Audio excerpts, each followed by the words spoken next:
السلام علیکم، welcome to my YouTube channel daily night story. تمام ویڈیو اپڈیٹس کے لیے ڈیلی نائٹ سٹوری کو سبسکرائب کر کے بیل نوٹیفیکیشن کو آن کر دیں۔ تو آئیے سنتے ہیں آج کی ویڈیو میں جنات کی دوستی کے متعلق ایک پراسرار کہانی۔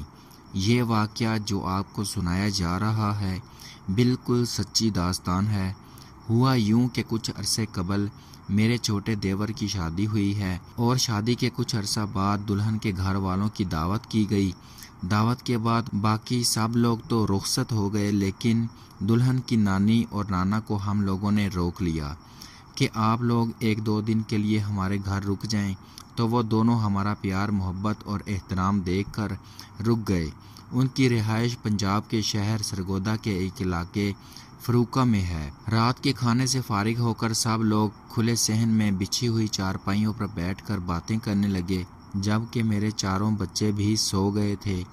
جیسا کہ گاؤں کا عموماً ماحول ہوتا ہے کہ مہمانوں کے ساتھ رات تک بات چیت کا سلسلہ جاری رہتا ہے، اسی طرح ہم لوگ بھی مختلف موضوعات پر بات چیت کر رہے تھے کہ اچانک میرے سب سے چھوٹے دیور نے ان کو مخاطب کرتے ہوئے کہا کہ بابا جی، آپ ڈرائیور رہے ہیں، کوئی زندگی میں پراسرار واقعہ ہوا ہے تو بتائیں۔ میری بھابھی کو بہت شوق ہے پراسرار کہانیاں سننے کا۔ یہ ساری گفتگو ہماری مادری زبان پنجابی میں ہوتی رہی، لیکن میں اردو میں سنا رہی ہوں۔ جس پر بزرگ کہنے لگے کہ پتر، میری زندگی ڈرائیور کے طور پر گزری ہے۔ سعودی عرب میں ڈرائیور کی نوکری کی ہے۔ چوری چکاری ڈکیتی مار کٹائی کے کئی واقعات تو بہت پیش آئے ہیں، لیکن جن بھوتوں سے کبھی پالا نہیں پڑا۔ ہاں، لیکن اللہ بخشے میری اماں کے ساتھ بالکل حقیقت میں ایسا ہی جنوں بھوتوں سے متعلق ایک پراسرار سچا واقعہ پیش آیا تھا۔ یہ واقعہ ان بزرگ صاحب کو پیش آیا جن کو ہم سب حاجی صاحب کہتے ہیں، انہی کی زبانی سنتے ہیں۔ میری اماں کی شادی اس زمانے کے رواج کے مطابق بہت کم عمری میں ہو گئی تھی، جیسا کہ عموماً اس زمانے میں ہوتا تھا کہ بچپن میں ہی بچوں کے رشتے طے کر دیے جاتے تھے اور جیسے ہی بچے جوان ہوتے ان کی شادیاں کر دی جاتی۔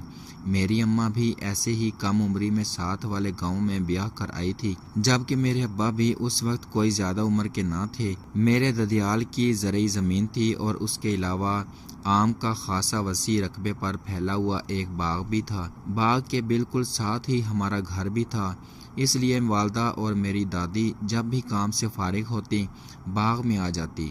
میری دادی تو دن رات رہتی ہی باغ میں تھی، اس طرح باغ کا دھیان بھی رکھ لیتی۔ میرے چچا دادا اور ابا زمینوں کی دیکھ بھال کے علاوہ مویشیوں کا بھی کام کرتے تھے۔ میری اماں اکثر دوپہر کے وقت دادی کی روٹی لے کر باغ میں چلی جاتی اور گرمیوں کی دوپہر میں باغ میں موجود چارپائی پر بیٹھ کر اپنی دستکاری کا کام کرتی تھی۔ چونکہ اس زمانے میں لڑکیوں کو تعلیم دلوانے کا بالکل بھی رواج نہیں تھا، تو لڑکیوں کو ہنر وغیرہ جیسے پراندے بنانا، کروشیا اور کڑھائی وغیرہ کا کام سکھایا جاتا تھا۔ تو میری اماں کو بھی یہ کام بڑی عمدگی سے آتے تھے، لیکن خاص طور پر دوپٹوں کے کناروں پر کروشیا کی بیل بنانے میں انہیں کمال حاصل تھا۔ اکثر رشتہ دار خواتین اور آس پڑوس کی لڑکیاں انہی سے ان کے کام کی مہارت کی وجہ سے دوپٹوں کے کناروں پر کروشیا کا کام کرواتی۔ یوں اماں فارغ وقت میں باغ کی ٹھنڈی چھاؤں میں بیٹھ کر یہ کام کرتی تھی۔ ان کے باغ کے ساتھ والا باغ بھی عام ہی کا تھا۔ اس باغ کے مالک وزیر علی ارائیں تھے۔ ان کی 3 بیٹیاں اور 2 بیٹے تھے۔ باقی سب بچے تو ٹھیک تھے، لیکن ان کا سب سے چھوٹا بیٹا اللہ رکھا، جسے سب رکھا کہتے تھے، اس کی عمر 13 سال تھی۔ وہ نیم پاگل سا تھا۔ لوگ کہتے تھے کہ وہ پیدائشی طور پر ٹھیک تھا، لیکن 5-6 سال کی عمر میں دوپہر میں وہ اپنے باغ میں کھیل رہا تھا کہ اس کے ساتھ کئی انجان بچے کھیل میں شامل ہو گئے، اور پھر روز وہی 4 بچے روز دوپہر کے وقت کھیلنے کے لیے آنے لگے۔ شروع میں تو کسی نے خاص توجہ نہ کی، پھر لوگوں نے محسوس کیا کہ یہ جن بچوں کے ساتھ کھیل رہا ہوتا ہے اور زور زور سے ان سے باتیں بھی کر رہا ہوتا ہے، وہ کسی کو نظر نہیں آتے۔ تو گاؤں بھر میں یہ بات پھر پھیل گئی کہ رکھا جنات کے بچوں کے ساتھ کھیل رہا ہوتا ہے۔ اس کے والدین کو بہت پریشانی ہوئی، تو مولوی صاحب کو سارا ماجرا بیان کیا گیا۔ انہوں نے حساب کر کے بتایا کہ پریشانی کی بات نہیں ہے، یہ مسلمان جنات کے بچے ہیں جو تمہارے بچے کے دوست بن گئے ہیں۔ یہ کبھی تمہیں یا تمہارے بچے کو کوئی نقصان نہیں پہنچائیں گے اگر ان کو بلا وجہ تنگ نہ کیا جائے۔ اور پھر آنے والے وقت میں انہیں جنات کی دوستی سے کوئی نقصان نہیں پہنچا بلکہ فائدہ ہی پہنچا۔ پہلے ان کی فصلیں اور باغ کی پیداوار اتنی خاص نہیں ہوتی تھی، لیکن جنات کے بچوں سے ان کے بچے کی دوستی کے بعد ان کے دن پھر گئے، باغات اور زرعی زمین کی پیداوار 4 گنا بڑھ گئی۔ رکھا کا بڑا بھائی اور باپ زمینوں پر کام کرتے اور رکھا سارا دن اس باغ میں رہتا۔ کسی کی ہمت نہیں تھی کہ اس باغ سے کوئی پھل چرا لے۔ اگر کوئی ایسا کرنے کی کوشش کرتا تو رکھا کے جنات دوست اس کو ایسا ڈراتے کہ کبھی وہ یہاں آنے کی ہمت ہی نہ کرتا۔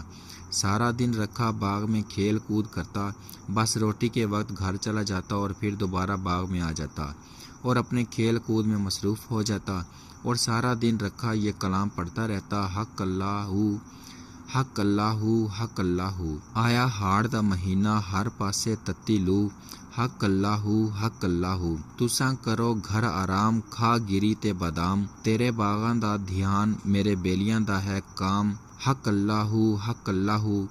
ہمارا باغ چونکہ ان کے باغ کے بالکل ساتھ ہی تھا تو کبھی کبھی رکھا ہمارے باغ میں بھی آ جاتا۔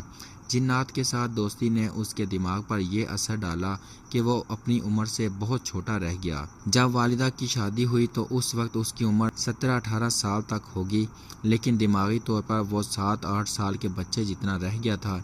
اسی لیے وہ بلا جھجک گاؤں کے کسی بھی گھر میں یا کسی باغ اور کھیت میں خواتین کی موجودگی میں چلا جاتا۔ حالانکہ گاؤں کے اس عمر کے لڑکے اس معاملے میں بہت محتاط ہوتے تھے۔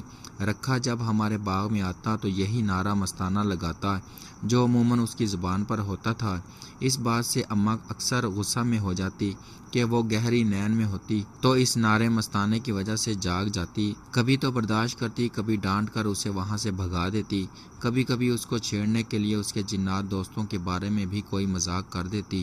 پھر ایک ایسا واقعہ ہوا کہ انہوں نے رکھے کے جنات دوستوں کا مذاق اڑانے سے توبہ کر لی۔ ہوا یہ کہ ان دنوں بیساکھ کا مہینہ شروع ہوا تھا، جو عموماً اپریل کے آخری دنوں میں شروع ہوتا ہے اور مئی کی 25-26 تاریخ تک جاری رہتا ہے۔ ان دنوں گندم کی کٹائی بڑی زور و شور سے جاری رہتی ہے اور گاؤں میں ہر کوئی ان دنوں میں مصروف ہو جاتا ہے۔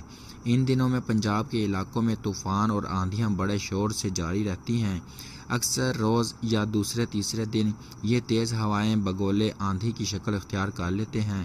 ایسے ایک ڈھلتے دن میں میری اماں باغ میں اپنے ایک دوپٹے پر کریشہ کی مدد سے بیل بنانے میں مصروف تھی کہ اچانک مغرب کی جانب سے آسمان گرد آلود ہونا شروع ہو گیا۔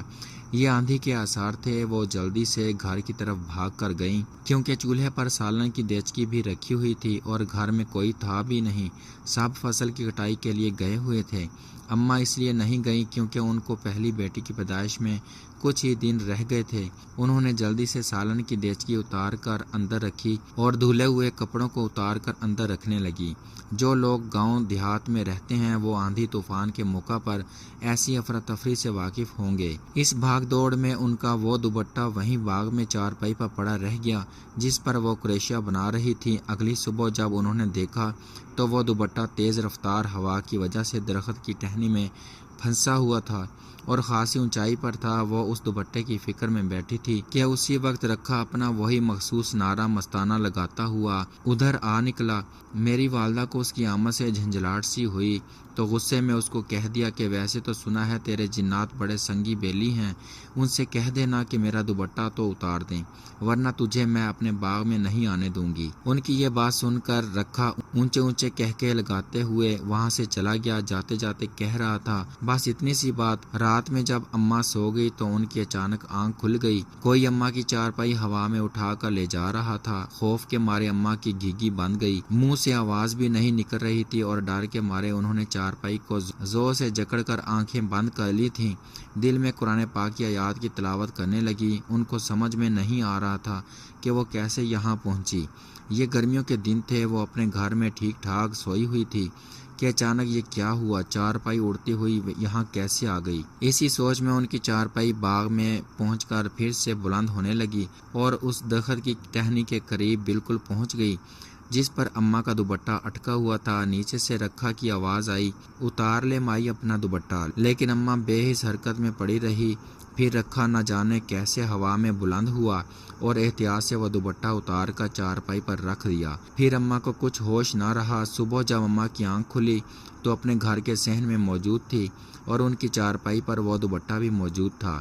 انہوں نے جس سے بھی اس بات کا ذکر کیا کہ رات کے وقت میری چارپائی خود بخود ہوا میں اڑتی ہوئی باغ میں پہنچی اور پھر رکھا اور اس کے جنات دوست نے دوپٹہ اتار کر میری چارپائی پر رکھ دیا، لیکن جب آنکھ کھلی تو میں گھر کے صحن میں ہی موجود تھی۔ اماں کی اس بات کا کسی نے یقین نہیں کیا، کسی نے وہم اور کسی نے ان کو خواب قرار دیا، لیکن اماں نے پھر کبھی رکھا کا مذاق نہیں اڑایا۔ اس واقعے کے کچھ سالوں بعد رکھا کا بخار کی وجہ سے انتقال ہو گیا۔ گاؤں کے سب لوگ اس کی موت پر دکھی تھے۔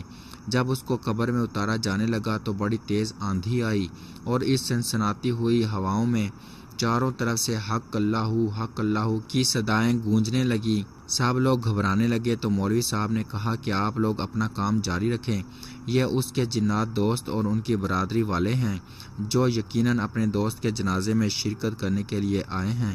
اس واقعہ کو کئی صدیاں بیت گئیں، اماں بھی برسوں پہلے اس دنیا سے رخصت ہو گئیں۔